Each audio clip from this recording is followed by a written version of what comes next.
yeah, of course. I mean, all this in stone graved things you learn when you are a real therapist, which you are not supposed to do. You have to unlearn it. You have to unlearn to always try to be helpful and nurturing, or to be the teacher who tells the client, I know, I'm clever, you're dumb, I tell you what to do. I'm enlightened and you're not. This is ridiculous. We always say the therapist should, in his personal development, should be 1 week ahead of the client. That's enough. If you're in the same problem than the client, you cannot be provocative because you cannot see the absurdity of it. The humor that is so essential in this way of working and thinking. The humor doesn't mean you tell jokes all the time. The humor means you are able to see your own life, your own thinking, your own feeling in a relative way. You can see the absurdities, and if you're stuck somewhere, you cannot see the absurdities. What I found out is the crucial, the real, very important thing is to catch the client emotionally. This is it. It's not a strategy. It's a philosophical way of thinking and acting. And if you like the client, and if you are positive, and if you look at the client, and if you are into a system, even if you are not really great in having wonderful ideas, it doesn't matter. So I just want to take care that people who work provocatively and say they're doing provocative therapy or provocative style or provocative system work or provocative change work, no matter how you call it, if they do it, they should always be aware to have this, that you think the other person, this extremely way of thinking the other person is worthwhile. If you become more and more a normal person, you are not this distant therapist who asks questions and takes notes and stuff. You are also much more vulnerable, and that's scary for some therapists. So they think, I don't know. They prefer to punch the client provocatively, but to get into it, to really think this is a worthwhile person, and I have a relationship with this one, which doesn't mean you've got to love him and to marry the client, but to really be into his problem without having this helping syndrome. Do you have this expression, a helper? We had a book in Germany that's called das Helfersyndrom, the syndrome of helpers, which means I'm not okay if I cannot help somebody.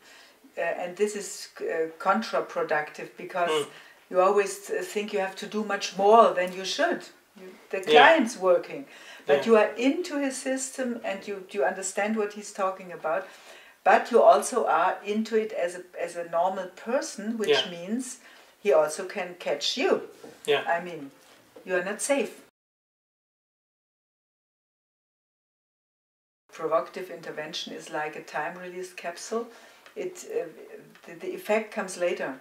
When the session is over, the client very often says, now I'm totally puzzled, I don't know what to think, what to do, I don't know anything anymore. And I think this is very important, because if somebody is stuck, you first have to untangle this, to mix it through, to durcheinander bringen, to whatever the English word is, and then new things can come up. If you are in a stuck state, nothing new can come up. And I have a good saying that Frank always said. He said, when people say it has to work, and with every single client I said no, it doesn't. Frank said even Jesus lost 1 out of 12. Sure. And this is very relaxing, I think. If you work provocatively, I think you learn about yourself all the time. And this, I think, this makes it so fresh, So you don't have your system and your strategy and then you do it from A to B to C to D. But with every single client, something new happens. And when I first heard this and I thought, no, this cannot be after so many years. But I do this now for almost 30 years, and it's true. It stays fresh. And for me, the good thing is also that I found out we have thousands of people now in Germany who are trained being provocative therapists. And I wouldn't say thousands, but really a few really are good in it. Mm. And they do it in very different ways.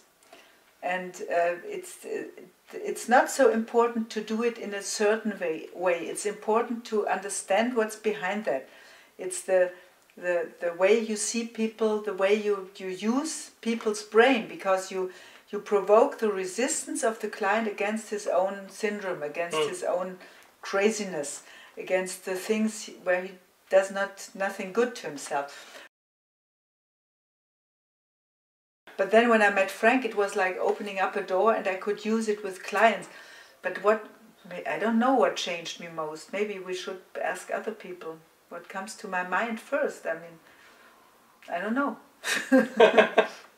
Well, it certainly is a whole world change. And Frank changed my life because I finally knew what I want to do for the rest of my life. Yeah. And I didn't regret it. I'm now 67 and I'm still thinking, yes, I can do this for the next 20 years. And I'm very happy that my daughter will take over and go further with this idea. Maybe I'm dead tomorrow, who knows, in my age. Well, hopefully not. Hopefully not, but hopefully you never know. Or even this afternoon. Even this afternoon. Yeah. I can be crashed by a car this afternoon. Yeah. That was it. Yes, you never know. Yeah. But so far it was a good life. Well, I think that's a great point. I agree. It's a good life and getting better all the time. Yes. Well, it's great chatting to you. And we'll talk some more. Well, it's great chatting to you. Yeah, and long may the provocation continue. Yes, and the next generation of provocative therapists as well. Yes, we hold the banner. Great. Good.